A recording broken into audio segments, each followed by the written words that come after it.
What's good, everybody? Welcome into our MMA-only episode of The Early Edge. Every time there is a fight in the PFL, in Bellator, or UFC, we are here just for you because that's how we roll. We grind on every single sport. Now, busy weekend. On this episode, we're doing Bellator and the UFC. There's only one man. He's a top MMA handicapper in America today, maybe the world. I don't know. I don't know everybody in Australia. But let's bring him in right now. He is Ian Parker. You can follow him on social media, Ian Parker MMA. How are you doing, sir? I'm good. And look, I'm trying to build my fan base in Australia, so I hope we get that reach. That'd be great. All right, well, we've got a jam-packed show today. We've got a lot of picks. You saw a lot of value on both cards. So I want to start with Bellator 260. It'll be the first event back for them that they actually have fans, so that's very, very exciting. They're once again going to be at Mohegan Sun, which used to be about an hour from where I lived in Connecticut when I was at ESPN. You can watch this on Showtime, and I'm here for it. Give me your first pick. Let's go co-main event, Jackson Daly. What do you like? So here's the thing. Jason Jackson's minus 275. This is at a catch weight of minus 175, which I think helps out both guys. They're both big for the weight class, don't have to cut weight, and they both recently fought in the last couple of months. Daly was in a barn burner where he got dropped in the first round, had to come back, and then got the finish in the second. And Jason Jackson got just annihilated in the first round, but then came back and won a awesome decision. It shows a lot of grit here. You have two seasoned veterans, striker versus grappler. However, Jason Jackson, the reason why I think this is going over 2.5 rounds and minus 140, Jason Jackson's going to have to weather that storm all of round one from Paul Daly. Daly's going to throw bombs. He's going to throw combinations. And Jackson's going to keep trying to take him down, press him against the cage, and tire him out. If this fight does end, it ends at the end of round 3. But I think Jason Jackson gets it done by decision. There's no prop for that, so we're going over 2.5 rounds. Oh, I like that a lot at minus 140. You're only laying 40 cents in that wager. All right, let's go to the main event. How do you see this one playing out? Very interesting fight. You know, in the past, we've seen Douglas Lima struggle against strong Sambo wrestler guys who could put him on his back and hold him there. My only thing with Amosov, even though he's an undefeated fighter, he's very talented, he has not fought this high level of competition yet. And because of the lack of depth in this division, unfortunately, and they don't want to just recycle fights, he gets Lima. Lima's got one of the best kicking games in all of MMA. Great striker. If he can keep this fight standing and not get dragged to the ground for the first 2 rounds, I believe he gets the win. I see the value in Lima here. At minus 130, it's very hard to take the guy who's been the champ for a long time, who's beaten the best in that organization already. And I just think this is a little too soon for Amosov. So I'm going with Lima at minus 130. Yeah, it's always about getting that opportunity at the right time. If it comes too soon, then you can get exposed. You can look like you're not ready, even though you've got that championship material. All right, let's move on to UFC 263. This is an incredible card. It's going to go down at the Gila River Arena, Glendale, Arizona. I've performed in that arena many times. It's fantastic. The prelims early start at 6 Eastern. The regular prelims start at 8 Eastern time, and then the pay-per-view at 10 Eastern times. We got several plays on the board here. Let's start with the women's flyweight card on the prelim card. Murphy and Calderwood, what do you like? Excuse me. This is a very interesting fight, possibly to determine the next title contender. You know, Lauren Murphy really had a surge in her career. You know, she went from someone that was, winning and losing split decisions. All of a sudden, she's finishing fights. She found that groove. She's in a new camp. She's got this aggressive nature, and she's a very seasoned veteran. She's fighting someone in Joanne Calderwood who probably is the more technical striker, even a little bit better on the ground, but Calderwood is just way too hesitant. She's too inconsistent. And if she gets put on her back, does she have a submission game? Sure. But I think Murphy's too big, too strong. And I just think that new level of aggression, and she's really got that taste to finish here. It's very interesting to see that this late in someone's career who had success early, then kind of fell back and came back, almost like a Carla Esparza situation. So the fact that she's an underdog here, I think she's going to be the stronger fighter as well. So I like Lauren Murphy at plus 125. Yeah, Ian, it's also rare to have a female fighter that can finish fights on a regular basis because that's just something we don't see very much. And I like seeing more women fighters who are going in there looking for the knockout. It's fun to see. All right, let's go to Anders and Darren Stewart, light heavyweight matchup. This is on the prelim card. What do you like? It's funny, the last time these two fought, the odds were actually flipped, and I did go the other way with Darren Stewart.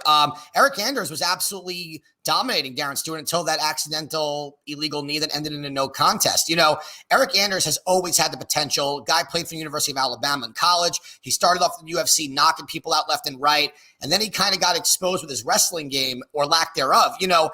But Darren Stewart doesn't present that threat. He's mainly a striker. So I see Eric Anders doing the exact same thing here. I think we're kind of getting a bargain at minus 150 because that fight was going to end by finish if he didn't accidentally get caught in the moment with the knee. So I think Eric Anders is going to bully his way into a win. And I like that at minus 150.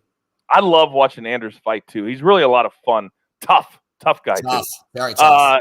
Let's go to the final bout on the prelim card. It's in the lightweight division. We're going to go Dober and Riddell. What do you like here? All right, so I'm a little confused about the odds here. I felt like Drew Dober should have been a minus 185. It looks like Vegas is really discounting his loss, as crazy as that sounds, against Islam Makhachev. You know, Islam is known as the next Khabib, right? And Drew Dober took that fight when many really wouldn't. You know, he didn't get finished. He went all 3 rounds, and Dober's a tough guy, man. Very good wrestler. This fight plays into his style. Brad Riddell is a very tough striker. Doesn't get finished often, but gets put on his back very easily, and he's able to be held there. And I believe Dober is going to be the more athletic fighter. Obviously has the advantage in wrestling, and he can strike too. He's got a lot of power in that left hand. So I think Dober bounces back in the win column here. And at minus 160, I had Dober at minus 195. So I like Dober here a lot. And for those people who are watching for the very first time, as our audience continues to grow, the minus 200 is kind of our baseline because MMA betting is different than regular betting. But even at 60 cents, Ian, the juice on this fight. Worth the squeeze. You're Absolutely. Damn right it is. You're damn right it is. All right, let's move on to our co-main event of the evening. This is a rematch, and this is one that I cannot wait for. Handicap this fight for me. Look, you know, it's hard to think that this fight's going to not go the distance again. You got two guys, excellent cardio, excellent striking, scrambling, jiu-jitsu. I mean, they both just, I think the champ Figueiredo just underestimated Brandon Moreno because he looks like he's 12 years old, but he's been fighting for a long time. The kid is so tough. You know, he's so tough. He keeps coming forward. And now I think for Moreno, he knows what Figueiredo can throw. Everyone's always so concerned about his power. Moreno ate it, kept coming forward, and both guys dropped each other. So, you know, in this fight, it's hard to really predict the winner. I think the odds are a little higher than I expected, and I'm a little timid to take Moreno because I think Figueiredo is like a real-life Marvel comic supervillain, and he plays the role well, and he looks that part. I just think that this fight goes the full distance. I do think that it's going to go to a decision. Who wins? That's a tough one. You know, if you're up on the night, you want to sprinkle a little on Moreno, feel free. But at plus odds here, even money, the fact that last fight went to a decision, I think this fight does the same. So I'm going to go over 4.5 rounds at plus 100. I also think that from a refereeing standpoint, because they both dropped each other in the last fight, that the referee will be a little bit slower to come in. And that sometimes can help because we've seen far too many times a premature stoppage when the guy wasn't necessarily completely out of the fight. So I think I like that as well. Love that over 4.5. Okay, before we get to our main event of the evening, I want you to give me Parker's parlay. Give me 3 guys. No, how about 4 fighters that you like to parlay together, bring those odds down, and give somebody some odds that we can really work with. Yeah, I like Evlov here against Dawido. I might have mispronounced his name, so I apologize. He's a tough guy. I don't want him to kick me in the leg if he ever meets me in person. You know, Dawido here is a very good striker. However, in the first round, he always starts off slow, and Evlov is just a nonstop cardio machine. He sets up his takedowns with strikes. He just doesn't stop coming forward, and Dawido is just not known for his wrestling. Takedowns get better as the fight goes on, but not with the pace that Evlov is going to set. So I like him as part of the parlay. Jamal Hill over Paul Craig. Look, Craig, we know what he is. He's a guy who throws strikes, he brawls, and then he gets put on his back and he tries to submit you. But Hill's the real deal. This is someone that I see being a future champion of the division, and I think his striking, his athleticism is going to be too much for Paul Craig, and I think Hill actually will probably get this fight by stoppage earlier on. I like him in the parlay. My good buddy, Bilal Muhammad. Now, I'm putting bias to the side here. He is fighting Damian Maia. Maia's 43 years old, hasn't fought since getting knocked out by Gilbert Durinho in Brazil. Bilal is getting this fight at the right time in his career and the right time in Damian's career. I just don't see Damian being able to put Bilal on his back. Bilal is actually a wrestler first, striker second. Also the cardio, the kicks. I like Bilal here. And to anchor our parlay, main event, Israel Adesanya. Look, he just lost to Jan Blachowicz. We saw what the blueprint is to beat Adesanya, to take him down. Marvin Vettori, though, and we'll get into that more in the main event, doesn't possess that same type of takedowns that Jan does. So I like Adesanya retaining his belt as the last leg of the parlay. By the way, if anybody is a Bilal Muhammad fan and you want more of him, he has a great show on the Anik Florian Podcast Network. So you can see his show there. That's plus 280 on Parker's Parlay, by the way. Put those four together. All right. We are now time for our main event of the evening. And now, Marvin Vettori, he's been talking all kinds of trash the last couple of weeks. He's saying, I'm better. I continue to get better. He doesn't. Now, every time somebody's talked trash to Israel Adesanya, he has stopped them in their tracks and proven that he is one of the very best of all time. Does that continue Saturday night? Oh, I think he wins. I don't think he finishes Vettori. Vettori kind of plays that cat and mouse a little bit too much, but not in the way you would think. He doesn't trap anyone. He's very in and out. His wrestling is becoming a little bit more telegraphed and predictable, in my opinion, which is going to help Israel Adesanya. On top of that, I don't think, in my opinion, I don't think this is the right spot for Vettori yet. Beating Jack Hermanson in that last fight didn't show me he's ready for Israel Adesanya at all. Robert Whittaker showed me by dominating in 2 fights against the number 1 and number 2. I think they just wanted to tell the story with Vettori versus Adesanya, the rematch, yada, yada. Vettori's striking is not going to touch Adesanya's. He does have the wrestling. He's got the cardio. Both guys don't get finished. They really don't. Vettori's not been finished once in the UFC at all, and he hasn't lost since fighting Israel Adesanya.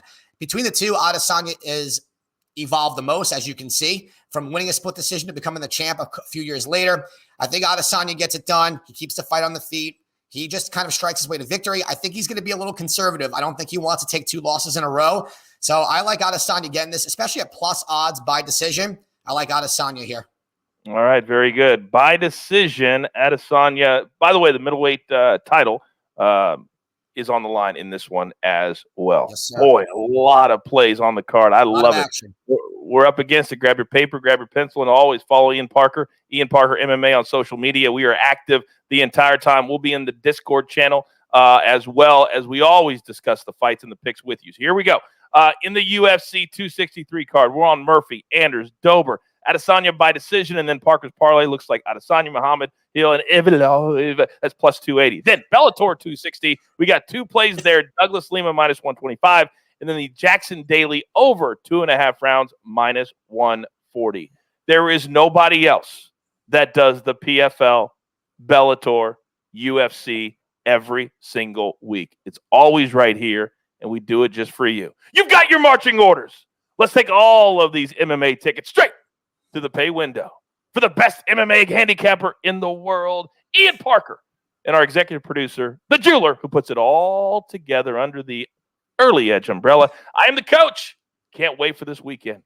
Can't wait for this weekend for more reasons than one. Remember, the only place for your MMA, Early Edge. Good luck. Do you want best bets in your feed every single day? All you have to do is hit that subscribe button to stay up to date with all things Early Edge.